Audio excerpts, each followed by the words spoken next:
जय सिया राम। मानस पंच भाग 29 में आपका स्वागत है। मानस पंच के 28वें भाग में आपने देखा कि भगवान ने हनुमान जी को अपनी अंगूठी उतार कर दी और सीता जी के लिए संदेश भी दिया। हनुमान जी ने कृपानिधान श्री राम के स्वरूप को अपने हृदय में धारण किया और चल दिए। चले सकल बन खोजत सरिता सर गिरि खो,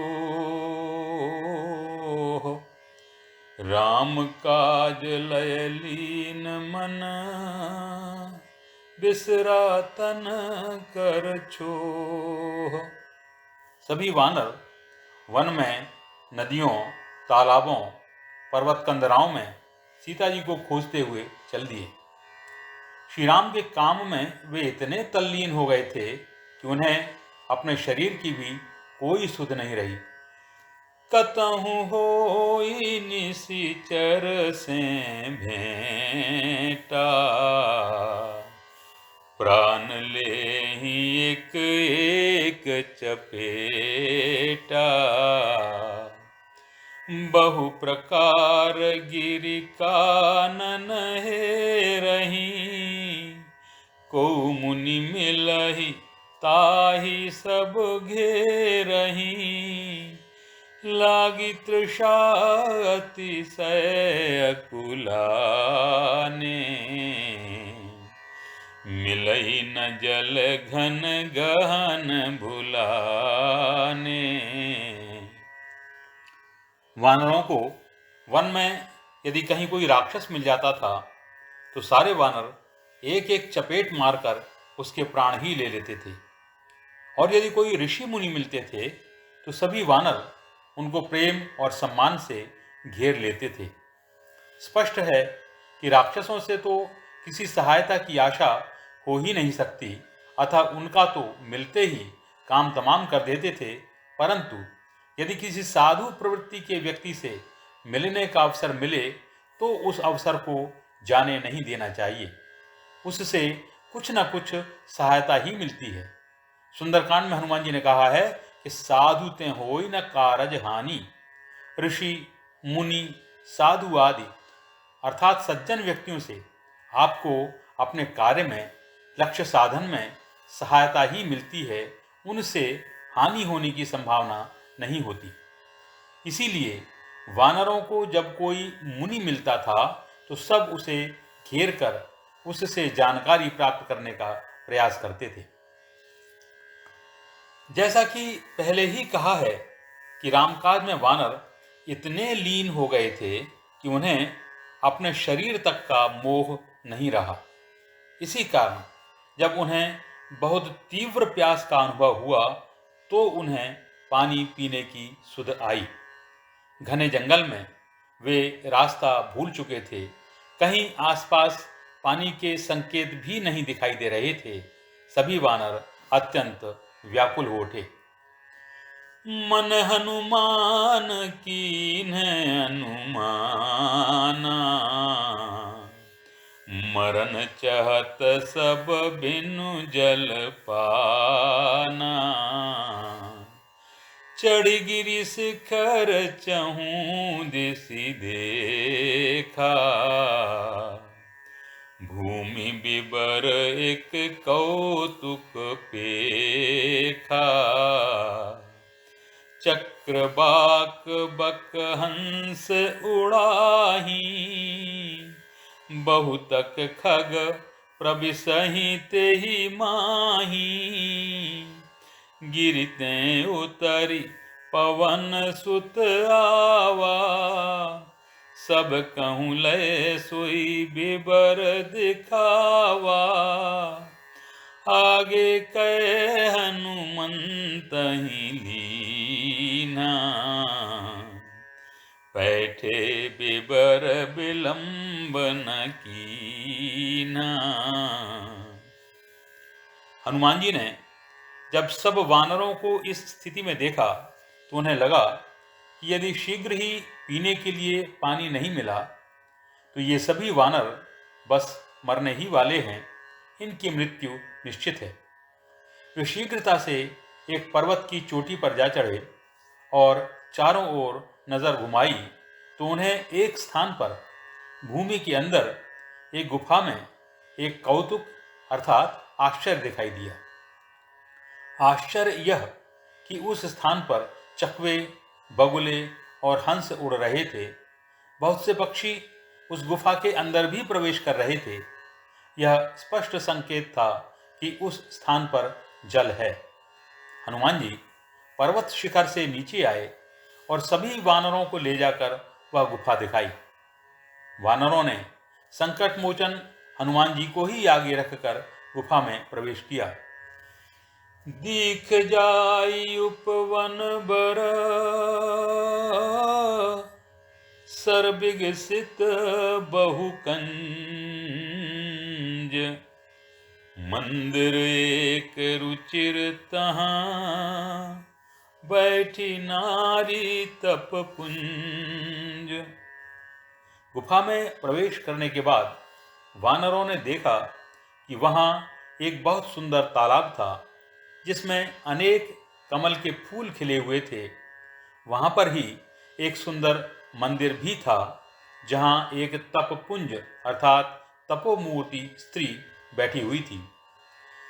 दूरी ते ताहि सबन्हि सिर नावा, पूछे निज वृत्तांत सुनावा।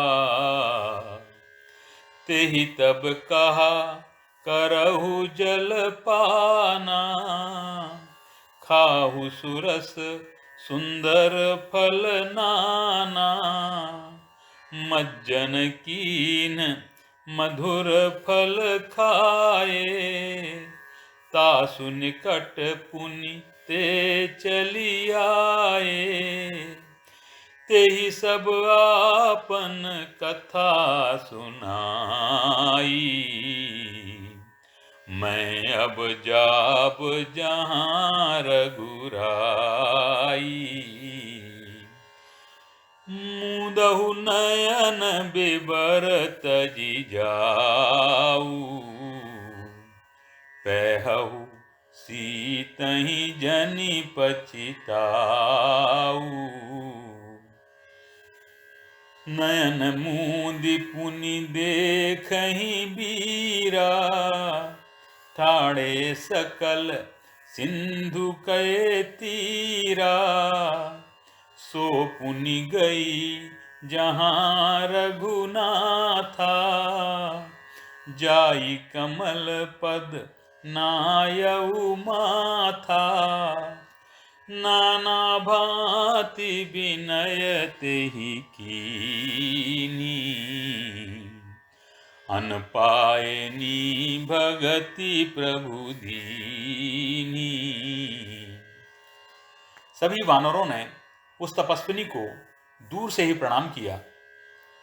जब उसने पूछा तो सबने अपने बारे में और अपने काम के बारे में बताया। उसने सबसे जलपान करने के लिए कहा।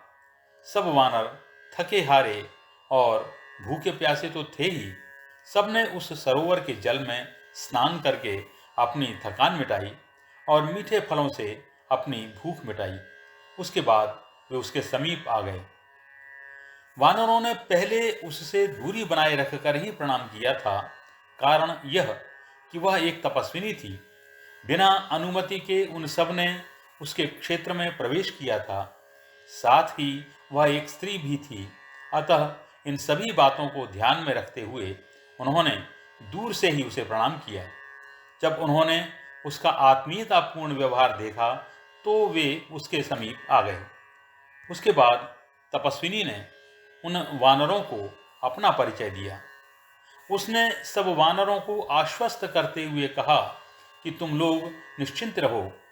जिसकी खोज में तुम लगे हो उसे अवश्य पालोगे। उसने वानरों से यह भी कहा कि तुम लोग अपने नेत्र मूंद लो तो सब इस गुफा से बाहर जा सकोगे। उसने यह भी बताया कि वह तो अब वहां जा रही है जहां भगवान श्री राम विराजमान हैं। सभी वानरों ने अपनी आंखें मूंद लीं और जब पुनः खोली तो पाया कि ये सब समुद्र के किनारे पर खड़े हैं।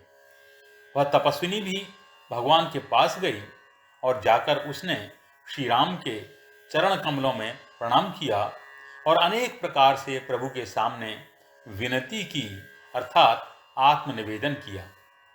भगवान ने भी उसे प्रसाद स्वरूप अपनी दुर्लभ भक्ति प्रदान की। उस तपस्विनी का नाम स्वयं प्रभा था। यद्यपि मानस के इस प्रसंग में उस तपस्विनी का नाम नहीं बताया गया है, परंतु वाल्मीकि रामायण के अनुसार जब वानर भूख, प्यास और थकान से बेहाल होकर उस गुफा में प्रवेश करते हैं तो अंदर जाकर देखते हैं कि वहाँ सोने चांदी के आभूषणों के ढेर लगे हैं, सोने के सिंहासन हैं, सोने चांदी के घर बने हुए हैं। वानरों को भय होता है कि कहीं यह किसी राक्षस की माया तो नहीं है।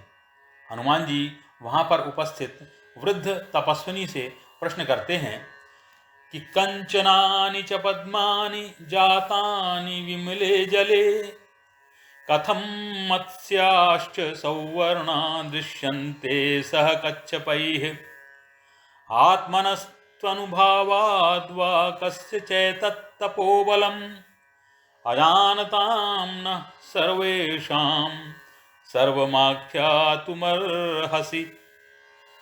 यहाँ के निर्मल जल में सोने के कमल कैसे उत्पन्न हुए? इन सरोवरों के मत्स्य और कछुए स्वर्णमय कैसे दिखाई देते हैं? यह सब तुम्हारे अपने प्रभाव से हुआ है या और किसी के? यह किसके तपोबल का प्रभाव है? हम सब अनजान हैं, इसलिए पूछते हैं, तुम हमें सारी बातें बताओ। वह बताती है कि माया विशारद महातेजस्वी मय ने अपनी माया के प्रभाव से इस समूचे स्वर्णमय वन एवं उत्तम भवन का निर्माण किया था। वह स्वयं यहाँ पर रहता था। कालांतर में वह हेमा नामक अप्सरा से प्रेम करने लगा, जिससे रुष्ट होकर इंद्र ने उसे यहाँ से मार भगाया। यह स्वर्ण भवन आदि ब्रह्मा जी ने हेमा को दे दिया। अपना परिचय देते हुए वह बताती है कि मैं मेरुसा वर्ण की कन्या हूँ और मेरा नाम स्वयं प्रभा है।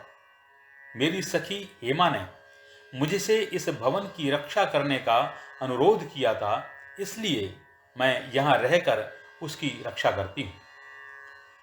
वानरों की बातें सुनने के बाद वह कहती है कि इस गुफा में आने के बाद बाहर जा पाना संभव नहीं है, परंतु तुम सब अपनी आंखें मूंद लो, मैं तुम्हें अपने तप के प्रभाव से गुफा से बाहर निकाल दूंगी। निमीलियत चढ़ूंषि सर्वे वानर पुंगवाह नहि निष्क्रमितुं शक्यम अनिमीलित लोचनैः। मानस के अनुसार तो वह श्री राम के पास चली जाती है, उन्हें प्रणाम करती है और फिर उनकी आज्ञा से वह श्री राम के युगल चरणों को हृदय में धारण करके बद्रिकाश्रम के लिए प्रस्थान कर जाती है। बदरी बन कहूँ सो गई, प्रभु आज्ञा धरि शीस, उर्धरि राम चरण जुग, जे बंदत जईस। यहाँ सारे वानर यह विचार कर रहे हैं कि सुग्रीव ने जो समयावधि दी थी वह तो कब की बीत गई और सीता जी की अब तक कोई खबर नहीं मिली है। यहाँ विचारहि कपि मन माही, बीती अवधि काज कछु नाही, सब मिली कहीं परस्पर बाता, बिनु सुधि लिए करब का भ्राता, कह अंगद लोचन भरी बारी, दुह प्रकार भई मृत्यु हमारी, यहाँ न सुधि सीता कै पाई, उहाँ गए मारही कपिराई। पिता बधे पर मारत मोही, राखा राम निहोर न ओही। पुनि पुनि कह अंगद सब पाही, मरण भयउ कछु संशय नाही। अर्थात यहाँ पर सभी वानर चिंतित हैं। वे सब मन में सोच रहे हैं कि सुग्रीव ने जो समयावधि दी थी वह तो समाप्त हो गई है, परंतु काम कुछ भी नहीं हुआ। सभी वानर आपस में यही बातें कर रहे हैं कि सीता जी की कोई खबर प्राप्त किए बिना हम करें तो क्या करें। अंगद को भी आसन्न मृत्यु स्पष्ट दिखाई दे रही थी। युवराज और इस समूह के नायक अंगद की आंखों में आंसू आ गए। अश्रुपूरित अर्थात आंसुओं से भरी आंखों से उन्होंने कहा कि अब तो दोनों प्रकार से हमारी मृत्यु निश्चित ही है। यहाँ पर हम अपने लक्ष्य में विफल हो गए हैं, वहां पर जाएंगे तो कपिराज सुग्रीव हमारा वध कर देंगे। सुग्रीव के कारण ही अंगद के पिता बाली की मृत्यु हुई थी। किष्किंधा का राज्य सुग्रीव को श्री राम की कृपा से मिल तो गया था, परंतु अंगद उस राज्य का स्वाभाविक उत्तराधिकारी था। अंगद के मन में कहीं न कहीं इस सब की भी टीस है।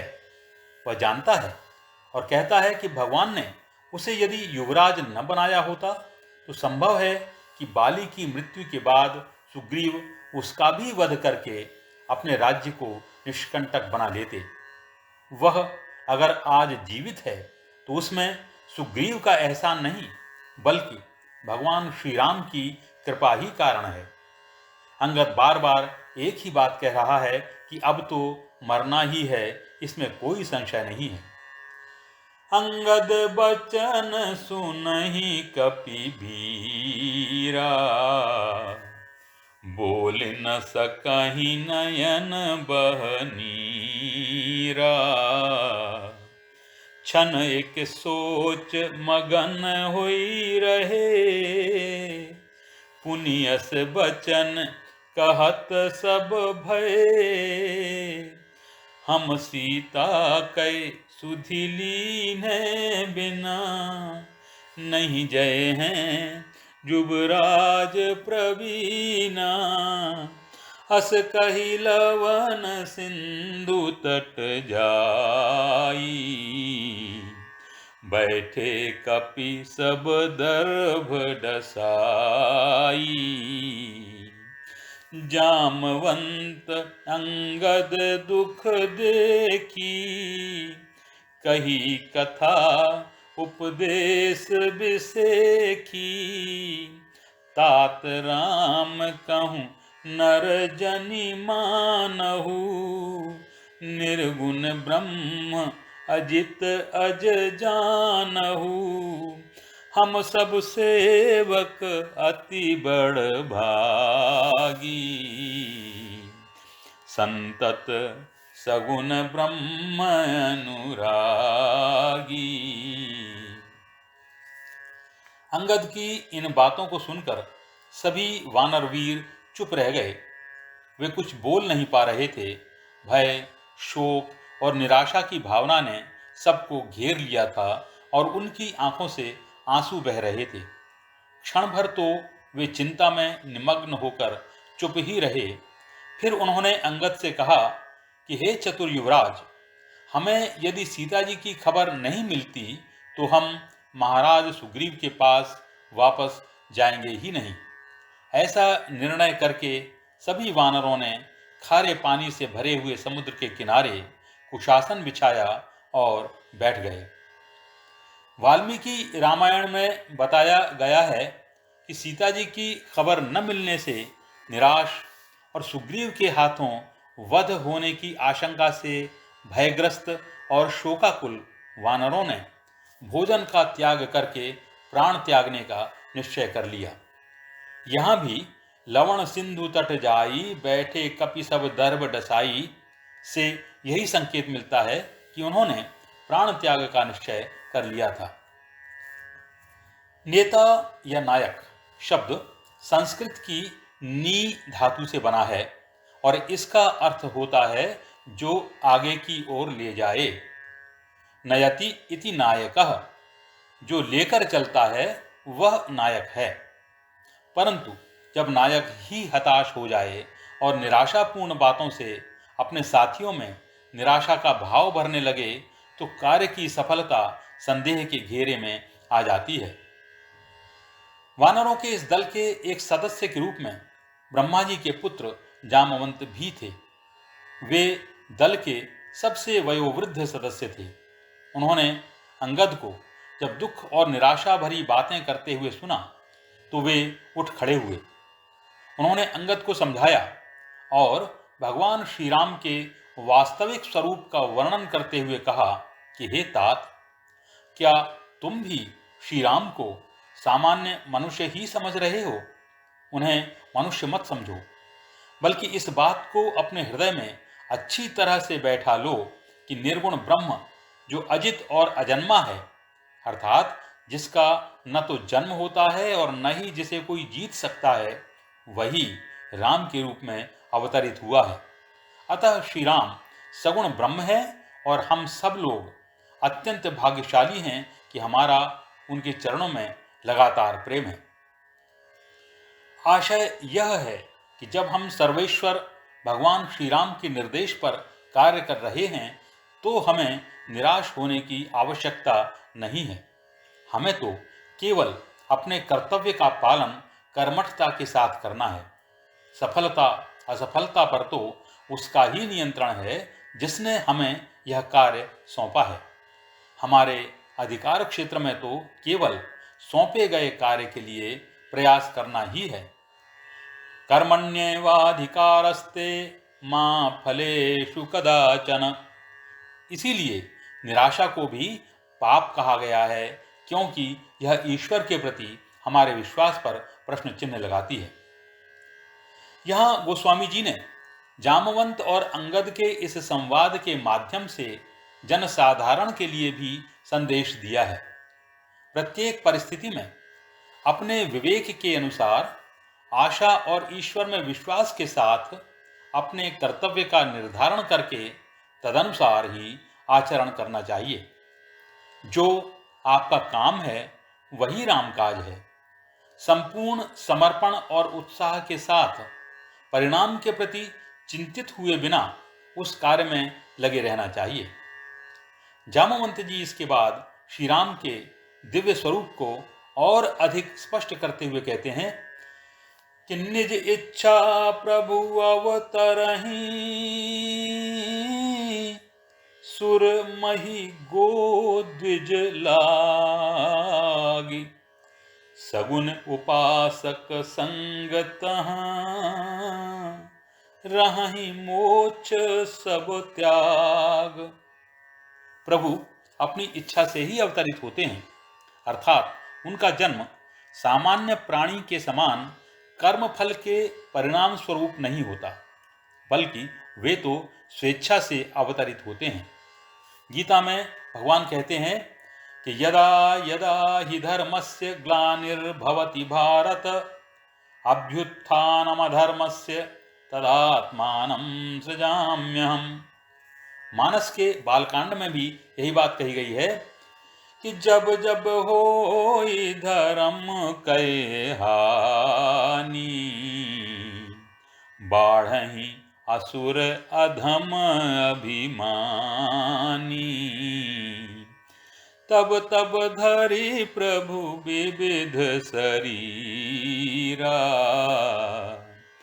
हरहि दया निधि सज्जन पीरा। आशय यह है कि भगवान स्वेच्छा से ही इस धरती पर आते हैं। आने का कारण भी बताया गया है, सुर मही गो द्विज लागी, अर्थात देवताओं, पृथ्वी, गाय और द्विज, द्विज अर्थात सदाचारी संस्कारवान व्यक्तियों की रक्षा के लिए सगुणोपासक भक्तजन सभी प्रकार के मोक्षों का परित्याग करके भगवान के इसी स्वरूप में लीन रहते हैं। आज की इस कथा को यहाँ पर ही विराम दिया जाता है।